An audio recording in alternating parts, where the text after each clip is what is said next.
Man-teman, yuk langsung goreng sreng alur cerita Rurouni Kenshin episode pertama mengenai tobatnya Samurai X Hitokiri Batusai Rurouni Kenshin zaman Meiji. Disarankan menonton film secara penuh karena tayangan ini hanya rangkuman film. Lebih yahut, gunakan headset, headphone agar suara terdengar lebih jelas. Himura Kenshin de gozaru. Oke bray, yuah cascus, bergetek, bioskop tanpa nama, segera dimulai. Judul film ini, Rurouni Kenshin. Film ini berlatar belakang restorasi Meiji di Jepang. Terlihat pertempuran di Toba Fushimi. Pertempuran ini terjadi ketika masa transisi zaman Shogun beralih ke zaman baru yaitu Meiji. Meiji merupakan modernisasi Jepang yang menyebabkan hilangnya kekuasaan samurai dan penghapusan samurai membawa pedang. Terlihat Laksamana Aritomo Yamagata berkata, Jepang telah mengalami perubahan mencontoh Eropa Barat sebagai negara perdagangan. Zaman kekerasan dan rasa takut akan berakhir sehingga ada kebahagiaan dan kestabilan negara. Nampak Saito Hajime, seorang kapten regu 3 Shinshin mencari Hitokiri Batusai. Hitokiri Batusai yang terkuat salah satunya adalah Himura Kenshin, sosok Batusai yang ditakuti. Kenshin dengan ilmu pedangnya membabat lawan-lawannya. Hajime Saito salut melihat Kenshin karena semua habis dihajar. Kenshin berhenti melangkah. Kata Hajime, walau zaman berubah, hidup dan mati dengan pedang ini tidak akan berubah. Kenshin menancapkan pedangnya bertanda akan meninggalkan pekerjaan sebagai Batusai.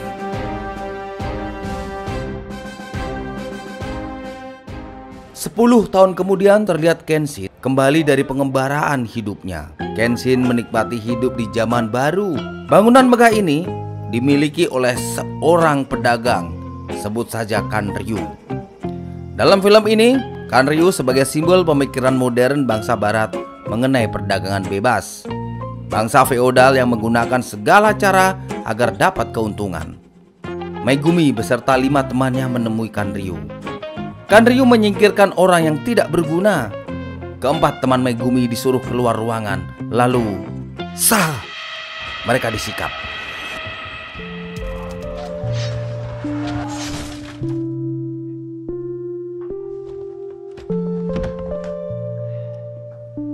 Tinggal 2 orang.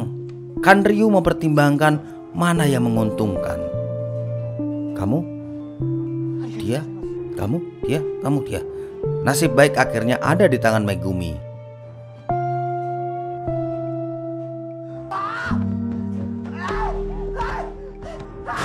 Pagi hari ditemukan jejak pembunuhan berantai karena ulah Batusai. Pasukan elit Shinsengumi yang bernama Saito Hajime tidak percaya kalau yang melakukan adalah Batusai asli. Kata Hajime, dan saya tidak percaya ini yang melakukan adalah Batusai. Terlihat Kenshin di antara perayaan tradisional. Kenshin merasa lapar, lalu membeli pangsit panggang. Kenshin kaget karena melihat selebaran penangkapan di Hitokiri Batusai. Selebaran ini sudah menyebar sejak 6 bulan terakhir. Datang wanita mengancam Kenshin dengan pedang. Sebut saja dia Kaoru. Kamu Hitokiri Batusai yang terkenal itu. Lalu Kenshin diserang olehnya. Kenshin mencoba menenangkan keadaan, tapi Kaoru terus menyerang. Kenshin pura-pura jatuh dan berkata, aku hanya petualang pedang. Lihat sisi pedangku terbalik. Jadi pedang ini hanya untuk melindungiku. Kaoru percaya, lalu meminjamkan kain untuk membersihkan pakaian Kenshin. Adegan selanjutnya, Saito Hajime menemui Kanryu bertanya soal kertas Batusai. Kanryu nampak cuek dengan pembahasan Hajime. Kata Kanryu, samurai hantu telah berlalu sejak 10 tahun yang lalu. Lalu mereka tertawa. Para samurai itu sudah tidak berguna. Saatnya makan, kata Kanryu. Hajime kaget ketika melihat samurai pada bermunculan dan mereka berebutan makanan.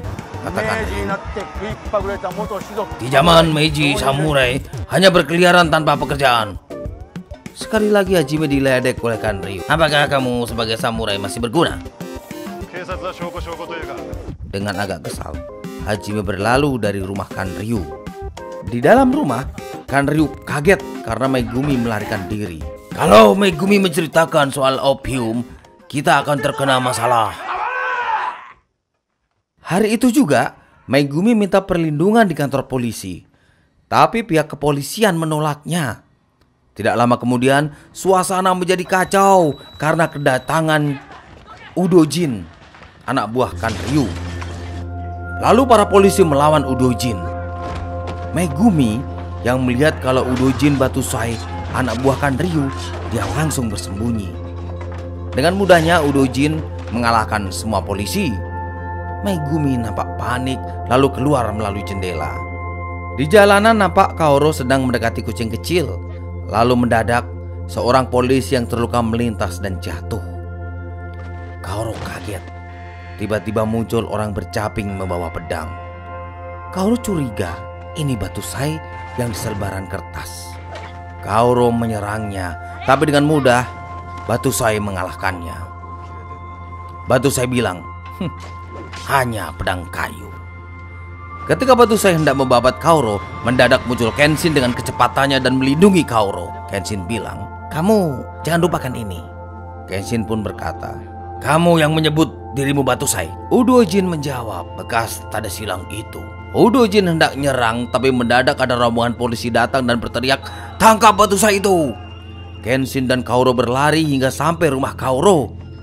Ternyata rumah Kaoru merupakan dojo tempat latihan samurai milik ayahnya bernama Kamiya Kaoru. Kaoru menceritakan bahwa dulu banyak murid yang berlatih, tapi setelah 6 bulan yang lalu karena kelakuan Batusai semua habis dan hanya menyisakan 1 murid bernama Yashiko. Terlihat dari emosi Kaoru bahwa Kaoru dendam terhadap Batusai tersebut. Kata Kaoru, aku harus menghentikan orang itu. Kemudian dijawab oleh Kenshin, orang itu lebih kuat darimu. Kekuatanmu apakah sepadan dengan resikonya? Menurutku, ayahmu tidak menginginkan kamu membalas dendam. Maaf. Pagi harinya Kaoru sedang membersihkan dojo. Lalu datang Yahiko. Yahiko menggoda Kaoru. Kata Yahiko, berikan makan buat anak yatim biar bisa berlatih. Kaoru lalu menyuruh Yahiko masuk dan melanjutkan aktivitasnya. Mendadak muncul preman yang bikin ulah. Mereka hendak mengambil alih dojo karena ada yang berduit yang akan membeli dojo. Tentu saja Kaoru menentangnya. Tanpa basa-basi busuk, para preman masuk ke dalam dan menghina dojo tersebut. Di luar terdengar satu preman terpental. Das! Kedatangan Kenshin mencuri perhatian, lalu mereka keluar ruangan menghadapi Kenshin.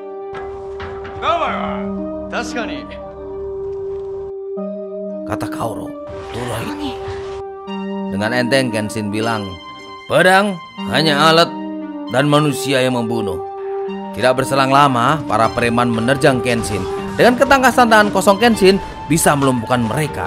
Lalu dengan hormat Kenshin masuk ke dalam dojo. Di dalam, Kenshin hanya mengeluarkan jurusnya, lalu mereka berkocar-kacir.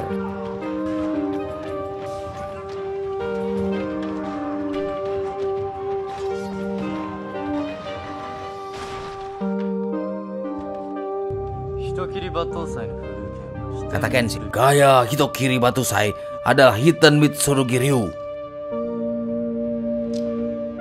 Para preman pada terkejut karena yang di depannya adalah salah satu Batusai sang legendaris. Tapi nyali preman tidak kecut.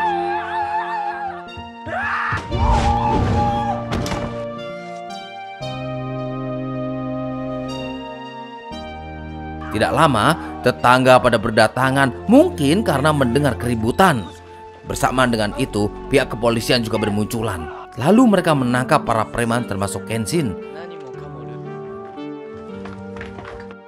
Namamu siapa? Jawab Kenshin. Himura Kenshin de gozaru. Himura Kenshin. Kenshin, hati pedang. Ketika hujan lebat, Kenshin berada dalam tahanan bersama penjahat yang lain. Dari semua penjahat, hanya satu orang yang mengetahui identitas Kenshin. Penjahat ini nantinya akan mencoba ilmu pedang Kenshin. Tidak lama kemudian, Hajime mendatangi Kenshin. Kata Hajime, "Hitokiri Batusai, sudah 10 tahun menghilang sejak pertempuran di Toba Fushimi." Hajime bersama Kenshin menemui Yamagata. Yamagata percaya kalau menghilangnya Kenshin selama 10 tahun membuktikan kesetiaan Kenshin untuk tidak membunuh. Hajime memancing Kenshin soal opium, tapi Kenshin malah bingung. Yamagata menerangkan kalau opium merusak negara, bahkan sulit untuk dihapuskan. Ternyata tujuan Yamagata untuk memancing Kenshin agar mau bergabung dalam pasukannya menjadi Hitokiri. Tidak diduga Kenshin menolaknya.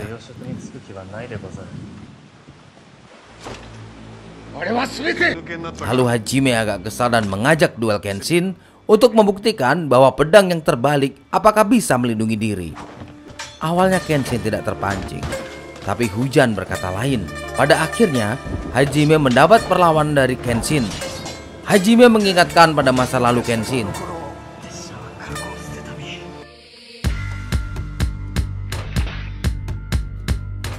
Dengan kesal, Yamagata akhirnya bilang, "Sudah, lupakan saja. Dan saya minta maaf. Bebaskan Kenshin." Megumi dalam keadaan basah kuyup bertabrakan dengan Yahiko. Kata Megumi, "Tolong, saya dikejar orang jahat."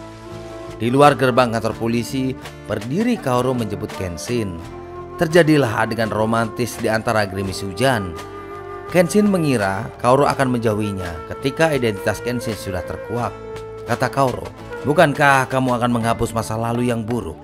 Hati Kenshin duk piar, luluh bersama turunnya hujan. Setelah tiba di rumah Kaoru, suasana nampak berbeda. Kaoru makin bisa menerima Kenshin. Tiba-tiba mereka terkejut karena ada Takana Megumi yang ditolong oleh Yahiko. Dojo Kaoru nampak makin hidup dengan kehadiran Kenshin dan Megumi. Persahabatan mereka makin akrab. Suatu hari mereka sedang makan di restoran tetangga Kaoru. Mendadak muncul rombongan Kanryu. Megumi menuju dapur restoran menghindari Kanryu. Dengan sombongnya, Kanryu mendekati Kenshin yang sedang makan. Megumi terus memperhatikan mereka dari jauh. Seperti layaknya pembisnis, Kanryu hendak memberikan uang pada Kenshin untuk menyewa jasa dijadikan pengawal pribadi. Melihat hal ini, Kenshin cuek dan terus saja makan.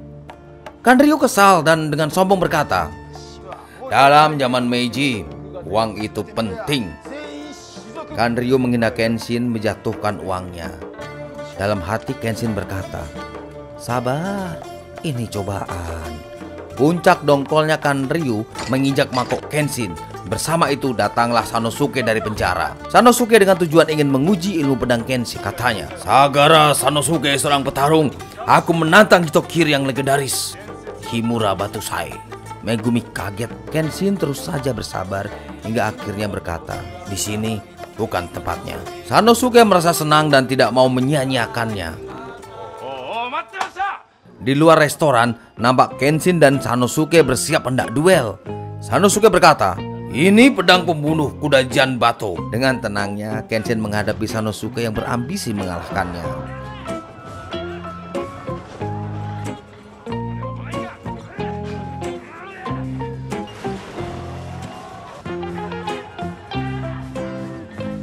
Sekali lagi, Kenshin memperlihatkan ilmu bela dirinya.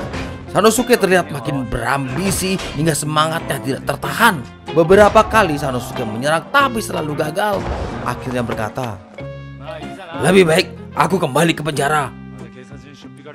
Kanryu makin kecewa dengan Kenshin. "Sialan, ternyata Batusai bukan orang yang gampang dibeli." Kehadiran Himura Kenshin yang berlatar belakang mantan Batusai membuat geram para bandit. Mereka berpikiran Himura Kenshin akan menghambat profesi mereka. Keinginan Kanryu untuk menguasai pasar opium dunia juga akan tersendat. Kanryu mendatangkan senjata otomatis produk negara barat. Udo Jin gak merasa haus darah untuk menghibur kekesalannya. Manusia bertopeng mendapatkan Megumi berada di dojo tersebut. Kanryu berkata, "Aku akan membuat dojo itu menderita." Beberapa jam kemudian, ada orang yang meminta tolong karena keracunan. Tidak lama kemudian, Sanosuke bersama warga lain berdatangan meminta pertolongan. Megumi curiga kalau sumur telah kena racun. Warga panik tidak terhingga. Megumi yang punya latar belakang keluarga dokter beserta Kaoru, Kenshin, Yahiko, Sanosuke, dan yang lainnya bersibuk membantu korban racun. Kata Megumi, "Cepat cari ramuan di toko. Kamu pergi ke Muzuya beli air sebanyaknya." Singkat cerita, mereka dapat sembuh dari keracunan.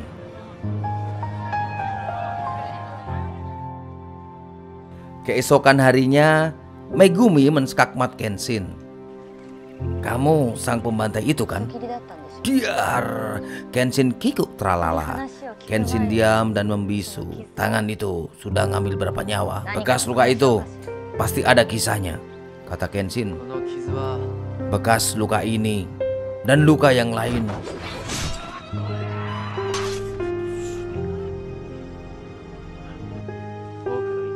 Kata Megumi, "Aku kerja untuk Kanryu sebagai peracik opium plus wanitanya.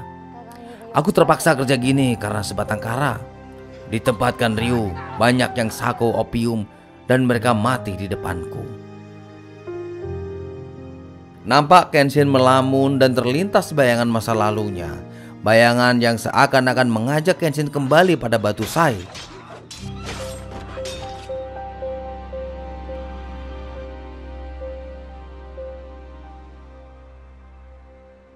Malam hari, di lain tempat, Kenshin nampak merenung atas kejadian yang baru saja dialami.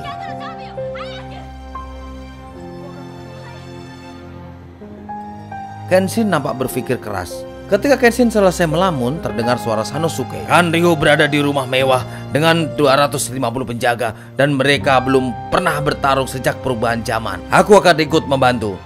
Kaoru mengabarkan kalau Megumi pergi meninggalkan tulisan kertas.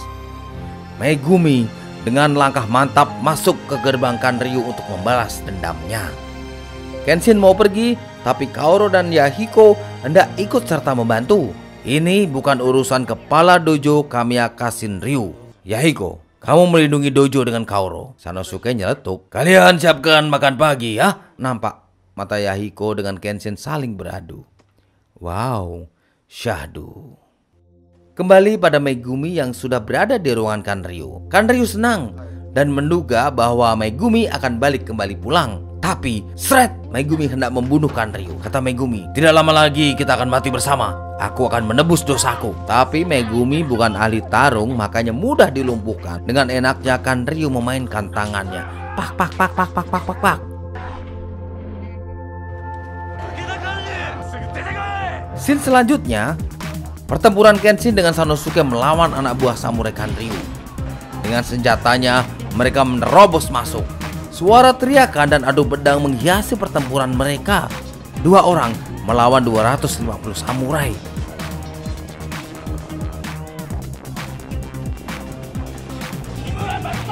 "Himura Batusai,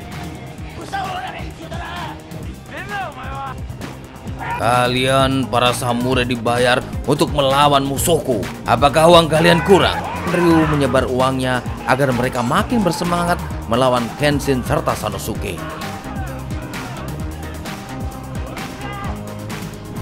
Di dalam ruangannya, Kanryu nampak ngoceh karena gelisah dan ketakutan, lalu berkata, "Kalian dengar, bunuh atau dibunuh. Sudah waktunya mereka binasa."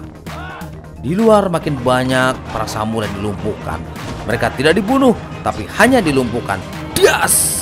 Samurai terakhir dibabat oleh Kenshin. Keduanya lalu masuk ke dalam rumah. Di tangga mereka dihentikan oleh anak buah Kanryu. Kata anak buah, "Siapa lawanku?" Sanosuke maju dan menjawab, "Aku lawanmu." Akhirnya terjadilah baku hantam dengan tangan kosong. Giliran Kenshin melawan manusia bertopeng.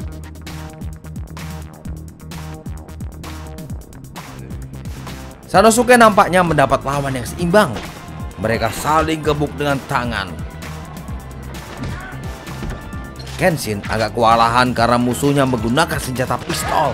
Melihat ini, Kenshin tidak gentar dan terus melayaninya. Sanosuke hilang konsentrasi ketika mendengar suara pistol. Kenshin dengan tangkasnya menghindari setiap desingan peluru yang mengarah padanya. "Pedang macam apa ini?" jawab Kenshin, "Sumpahku untuk tidak membunuh." Perkelahian Sanosuke mulai ngawur karena mereka sama-sama kuatnya. Akhirnya terjadilah saling lempar benda, saling dorong. Hingga akhirnya Sanosuke minta berhenti dan dia menyempatkan makan dan minum bersama-sama.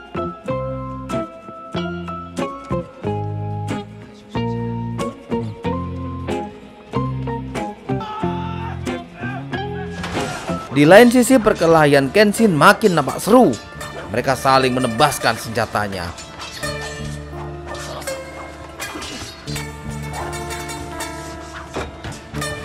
Pada akhirnya Sanosuke dengan jurus Smackdown mengalahkan lawannya. Bam! Tidak membutuhkan waktu lama, Kenshin juga dapat mengalahkan lawannya juga.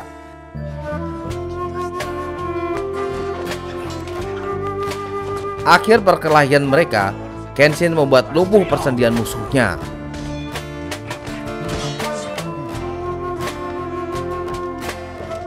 Bersamaan dengan itu, muncul Sanosuke lalu mereka melanjutkan mencari Megumi. Di sebuah ruangan, mereka disambut dengan senapan otomatisnya Kanryu. Dengan gagahnya, Kanryu menggunakan senapan negara barat.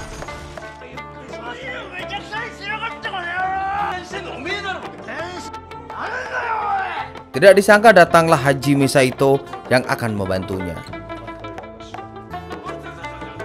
Sanosuke dan Kenshin pura-pura menyerah. Tapi kemudian, Sanosuke melempar telur. Yes! Marahlah Kanryu dan memberondong dengan peluru. Datanglah Hajime dan melompat ke atas lampu, lalu brak, lampu mengenai Kanryu. Dengan habisnya anak buah Kanryu, akhirnya Kenshin menemukan Megumi. Kata Megumi, "Kamu harus cepat kembali dan selamatkan Kaoru." Pada suatu tempat, terlihat Kaoru sudah bersama Udojin. Kaoru dimanfaatkan Udojin untuk memancing Kenshin agar marah dan menjadi batu sai. Tidak lama kemudian, datanglah Kenshin. Pertemuan ini tidak disia-siakan oleh Udojin. Kata Udojin, "Apa kamu marah?" Dijawab Kenshin, "Kaoru terlibat, itu awal dari marahku." Sedangkan Kaoru tidak mau kalau Kenshin kembali beringas. Mulailah Kenshin marah ketika melihat Kaoru ditendang. Mereka langsung duel untuk melumpuhkan lawannya. Kenshin terlihat hanya bertahan dan Udojin terus saja menyerangnya. Hingga lengan Kenshin terluka. Tapi Udojin masih belum puas karena Kenshin tidak mau membalik katananya. Sekali lagi Udojin dapat kesempatan untuk melukai Kenshin. Das! Udojin masih merasa kalau Kenshin belum menjadi batu sai.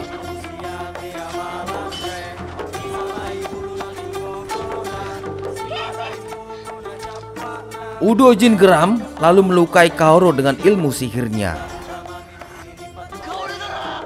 dan berkata, "Himura, kamu masih punya waktu 2 menit." Kenshin mulai nampak terpancing lalu melukai pelipis Udojin. Udojin nampak senang dan berkata, "Langgar sumpahmu atau terbunuh."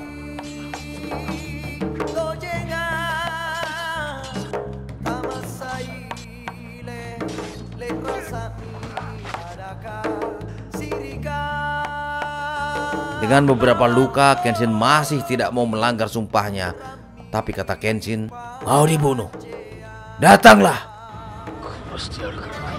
Pertarungan kali ini Kenshin tidak main-main.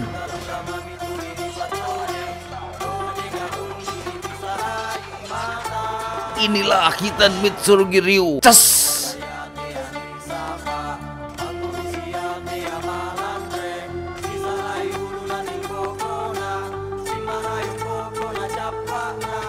Udojin menerjang Kenshin dan dengan mudahnya, ces!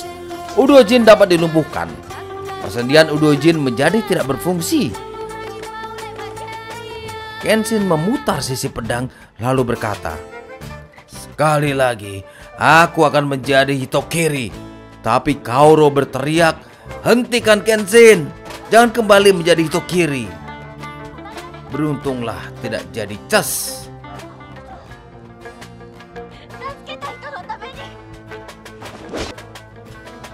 Udojin nampak frustrasi.